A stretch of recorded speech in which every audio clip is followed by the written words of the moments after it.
Hello everyone, welcome to the HardReset channel, and today I'm going to show you how to use Live View, aka Dynamic Island, on the HUAWEI Nova 14 Pro.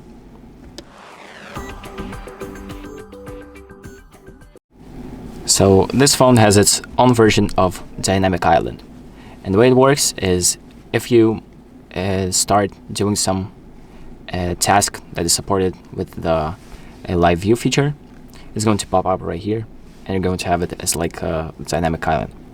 So for example, if we start the clock and like select the timer for an hour, we start it, and we exit out of the app, we're going to have this little thing right here. If you tap and hold on it, it's going to open up the little Dynamic Island or Live View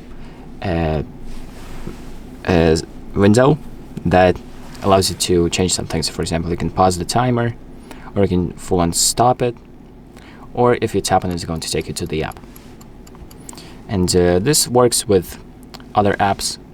For example, you can do like a recording, and it's going to pop up, or you can do a phone call, and it's also going to be here if you exit out of the phone call menu, and it's all going to be right here.